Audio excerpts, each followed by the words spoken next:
Question paper change होगा, questions का level change होगा, यहाँ तक कि पेपर कंडक्ट कराने वाली बॉडी भी चेंज होगी।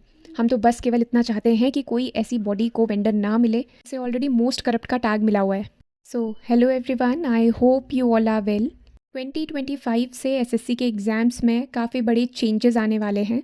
कुछ ऐसे चेंजेस हैं जो कि हमारे लिए बहुत अच्छे साबित होने वाले हैं, but at the same time कुछ ऐसे चेंजेस भी हैं जिससे बहुत बड़ा इम्पैक्ट हमें पड़ सकता है, नेगेटिव इम्पैक्ट पड़ सकता है। आई एम श्योर ये न्यूज़ सुनते ही आप में से काफ़ी सारे एस्पिरेंट्स जो कि 2025 के लिए एस्पायर कर रहे हैं बहुत परेशान होंगे और पढ़ाई में मन नहीं लग रहा होगा, क्योंकि चीज़ें यहाँ पर आके इतनी ज़्यादा वेग हो गई हैं। अब अपनी प्रेपरेशन पे डाउट हो रहा होगा। तो इस वीडियो के थ्रू मैं बहुत ब्रीफ में आप लोग को बताऊंगी क्या क्या मेजर चेंजेस होने वाले हैं आगे आने वाले समय में, और अभी इस पॉइंट ऑफ टाइम में हमें किस चीज़ पे फोकस करना है, क्या हमारे स्टेप रहना चाहिए। सबसे पहले जिनको पता नहीं है उनको मैं ये बता दूं कि 1 अप्रैल को अभिनय सर और 2 स्टूडेंट्स उनके साथ उनकी एसएससी चेयरमैन के साथ मीटिंग हुई थी, और 3 अप्रैल को शुभम सर की भी मीटिंग हुई थी एसएससी चेयरमैन के साथ। मीटिंग में कई सारे पॉइंट्स उन्होंने चेयरमैन सर के आगे रखे थे, और कुछ ऐसे भी पॉइंट्स थे जिनमें चेयरमैन सर कन्विंस्ड लग रहे थे। इन रिफॉर्म्स के बाद आगे जो भी स्टेप लिया जाता है वो डेफिनेटली इम्पैक्ट करेगा लैक्स ऑफ स्टूडेंट्स को, क्योंकि एसएससी का कोई भी एग्ज़ाम ले लो उसमें लैक्स ऑफ स्टूडेंट्स बैठते हैं। ऑल्दो कुछ भी रिटन फॉर्म में नहीं है, जो कुछ भी निकल के सामने आया है that is only in verbal form. किसी भी चीज़ पे हम लोग ये नहीं कह सकते कि ये चीज़ होगी ही होगी। बट येस, जहाँ तक वेंडर की बात है तो वेंडर तो डेफिनेटली चेंज होने वाला है, वो चीज़ मैं आगे आप लोग को बताऊंगी।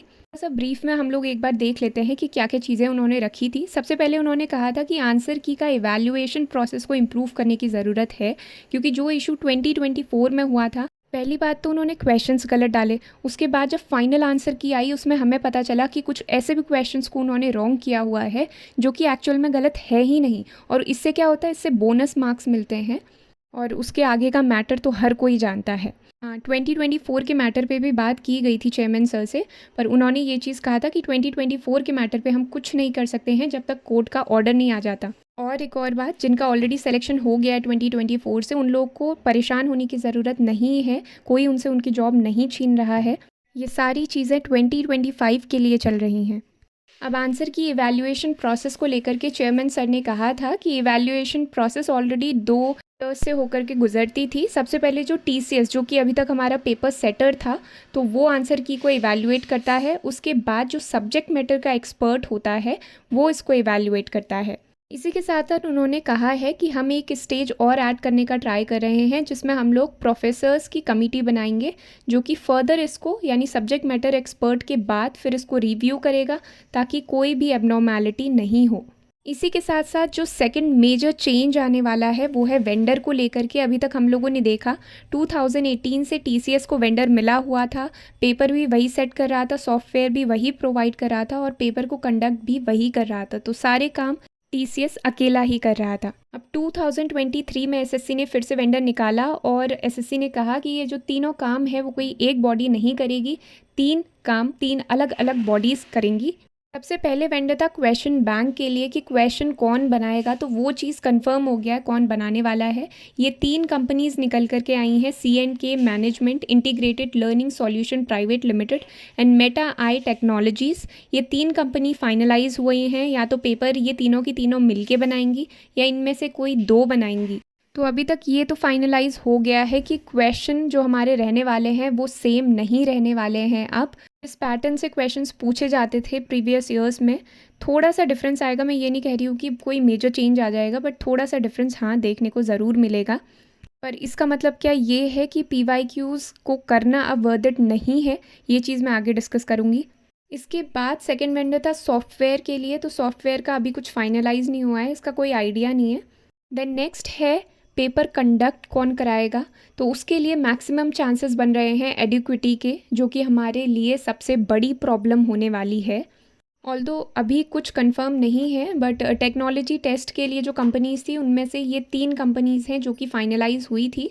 इन तीनों कंपनीज़ ने टेक्नोलॉजी टेस्ट को पास किया था। इसके बाद है फाइनेंशियल बिड की बारी, तो फाइनेंशियल बिड इन्होंने तीनों ने अपना अपना रखा। सबसे मिनिमम इसमें एडिक्विटी का है, दैट इज़ 171 रुपीज़ पर स्टूडेंट, और टीसीएस का अगर हम देखें तो 311, देन NSCIT 289 रुपीज़ पर हेड। तो हर फाइनेंशियल बिड में लगभग यही होता है कि जो सबसे कम रखता है बिड उसी को मिल जाती है। पर अगर एडिक्विटी आती है तो ये हमारे लिए सबसे बड़ा इशू रहेगा। ये कंपनी ब्लैक लिस्टेड है बहुत सारे ऑर्गेनाइजेशन से, क्योंकि ये मोस्ट करप्ट है। पेपर लीक के काफ़ी सारे केसेस आते हैं जहाँ जहाँ इसने पेपर कंडक्ट कराया है।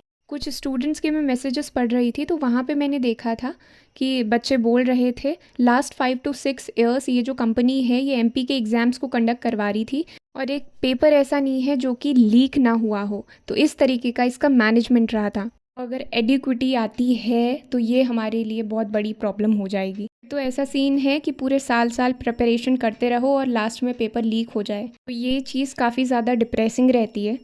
अगर टीसीएस की हम लोग बात करें तो 2018 से ये पेपर कंडक्ट करा रहा है। अभी तक ऐसा कोई भी मेजर इशू टीसीएस को लेकर के नहीं था। कुछ कुछ इश्यूज ज़रूर थे आंसर की को लेके, बोनस मार्क्स को लेके, नॉर्मलाइजेशन को लेकर के, but at least paper safely conduct हो जाता था, पेपर लीक नहीं होते थे। खैर ये चीज़ तो हम लोग आगे डिस्कस करेंगे कि हमारा यहाँ पे अब क्या स्टेप रहना चाहिए। ये कुछ रिफॉर्म्स की लिस्ट है जो कि टीचर्स ने एसएससी चेयरमैन के सामने रखी हुई थी, जिसमें उन्होंने कहा कि फाइनल आंसर की and final marks post preference form से पहले आना चाहिए। रॉन्ग क्वेश्चंस पेपर में नहीं रहना चाहिए। देन डीवी फाइनल रिजल्ट से पहले होना चाहिए। तो थर्ड पॉइंट पे वो उतना कन्विंस होते हुए नहीं दिख रहे थे। देन मेंस जो है वो सिंगल शिफ्ट में होना चाहिए एंड क्वेश्चंस का नंबर इंक्रीज़ होना चाहिए, क्योंकि हमने देखा था एक क्वेश्चन मेंस में 3 मार्क्स कैरी कर रहा था, जिसकी वजह से एक भी क्वेश्चन गलत हो जाता है तो 4 मार्क्स पीछे वो चला जाता है। बाकी आप लोग को तो पता ही है कि 1 मार्क भी अगर कम हो तो उससे भी कितना ज़्यादा इम्पैक्ट पड़ जाता है हमारी रैंक में। ये तो फिर भी 4 मार्क्स की बात है। इनके अलावा नॉर्मलाइजेशन फार्मूला को अपडेट करने की बात की गई है। स्टेनोग्राफर के लिए जो स्पीकर प्रोवाइड कराया जाता है वो बेटर क्वालिटी का होना चाहिए। देन वेटिंग लिस्ट की बात भी की गई है एंड करेक्शन विंडो की बात भी की गई है। तो करेक्शन विंडो से रिलेटेड ये बोला गया है कि बच्चे को पहले ही पता चल जाए कि उसका फॉर्म एक्सेप्ट हुआ है या रिजेक्ट हुआ है, ताकि करेक्शन विंडो के थ्रू वो डिज़ायर्ड चेंजेस उस फॉर्म में कर सके। सो लेट्स सी ये रिफॉर्म प्रैक्टिस में आते हैं या नहीं आते हैं। ऑल्दो अभी तक ये केवल एक वर्बल प्रॉमिस है, कुछ भी रिटन फॉर्म में नहीं है। ये तो थी वो चीज़ें जो हुई हैं। अब मेन मुद्दे पे आते हैं कि हमें क्या करना है एज एन एस्पिरेंट। बेसिकली हमें जो चीज़ें इम्पैक्ट करेगी वो पहली तो ये है कि क्वेश्चन पेपर, क्योंकि सेटर चेंज हो रहा है जो कि 100% श्योर है, तो इसमें कुछ चीज़ें निकल करके आती हैं कि क्या PYQs को प्रैक्टिस करने की ज़रूरत है या नहीं। सो येस, डेफिनेटली PYQs को प्रैक्टिस करना ही चाहिए, क्योंकि एक बात है, जो भी नई क्वेश्चन पेपर सेटर बॉडी है वो पूरा ये ध्यान रखेगी कि जो पेपर क्वेश्चंस का लेवल है या पेपर क्वेश्चंस का पैटर्न है वो अब्रप्टली ऐसे चेंज ना हो जाए, बिकॉज ऑब्वियसली वो स्टूडेंट्स को इम्पैक्ट करेगा। तो कहीं ना कहीं जो उसका मेजर पोर्शन है वो PYQs की तरफ ही इंक्लाइंड रहेगा। हाँ, कुछ क्वेश्चंस ऐसे हैं जो वो डेफिनेटली चेंज करेंगे, हो सकता है वो एक नया पैटर्न भी लेकर आए, पर वो कुछ क्वेश्चंस होंगे। तो PYQs को प्रैक्टिस करना is must. Then syllabus change होगा या नहीं होगा, तो ये चीज़ तो पूरी की पूरी एसएससी के हाथ में रहती है। इसका क्वेश्चन पेपर सेटर के चेंज हो जाने से कोई मेजर चेंज नहीं आने वाला है और सिलेबस अभी चेंज होगा भी नहीं। इन केस अगर होता है तो वो बहुत छोटा सा पोर्शन रहेगा और वो भी एसएससी अपडेट कर देगा टाइमली, और वो सिर्फ हमारे लिए चेंज नहीं होगा, 1-2 बच्चों के लिए चेंज नहीं होगा, सबके लिए चेंज होगा। पर फिलहाल ऐसा कुछ भी नहीं है, सिलेबस वही रहने वाला है, तो उसी पर स्टिक रहिए। यहाँ पर मेरी एक और एडवाइस रहेगी कि आप लोग ज़्यादा से ज़्यादा क्वेश्चंस के कॉन्सेप्ट पर फोकस कीजिए। कोई भी चैप्टर या कोई भी टॉपिक आप पढ़ते हैं तो ज़्यादा फोकस कीजिए उसके कॉन्सेप्ट को सीखने की, समझने की, रेदर देन कि जो प्रीवियस ईयर्स क्वेश्चंस हैं उनको रटने की। इनके अलावा एक और चीज़ हम लोग कर सकते हैं, एंड दैट इज़ कि हम लोग मॉक्स अलग अलग प्लेटफॉर्म से दे सकते हैं। उससे क्या होगा, क्वेश्चंस में वैरायटी देखने को मिलेगी। ऐसा मोनोटोनस जैसा नहीं हो जाएगा कि एक ही टाइप के क्वेश्चन हम लोग कंटिन्यूसली करे जा रहे हैं। हमने देखा है कि कुछ ऐसे प्लेटफॉर्म्स हैं जिनके मॉक्स जो रहते हैं उसमें PYQ बेस्ड क्वेश्चन ज़्यादा रहते हैं, और कुछ ऐसे भी प्लेटफॉर्म्स हैं जहाँ पे क्वेश्चंस थोड़े से डिफरेंट निकल करके आते हैं। तो वो सारी चीज़ें हम लोग को प्रैक्टिस करनी है, इसीलिए मॉक्स हमें अलग अलग प्लेटफॉर्म से देने का ट्राई करना है। अब ये तो थी क्वेश्चन पेपर सेटर के चेंज होने की वजह से जो आफ्टर इफ़ेक्ट्स होने वाले थे वो। अब नेक्स्ट चीज़ है कंडक्टिंग बॉडी के चेंज होने से। तो अभी तक ये सुनने में आया है कि जो एडिक्विटी है उसको फाइनलाइज कर दिया है, पर अगर ऐसा है तो ये बहुत बड़ी प्रॉब्लम है हमारे लिए। ऑल्दो एसएससी ने अभी कुछ भी इस बारे में कंफर्म नहीं बताया है, पर टीचर्स ने कहा था कि उनकी बातें सुन के लग रहा था कि उन्होंने फाइनलाइज कर लिया है। बट अगर ऐसा है तो फिर आप लोग जानते ही हैं कि हमें आगे चलकर क्या देखना पड़ सकता है। अब यहाँ पे हमारा स्टेप क्या रहना चाहिए, क्योंकि अभी तक कोई भी कंफर्मेशन नहीं आया है एसएससी के साइड से, तो अभी हम लोग कुछ भी नहीं कर सकते हैं।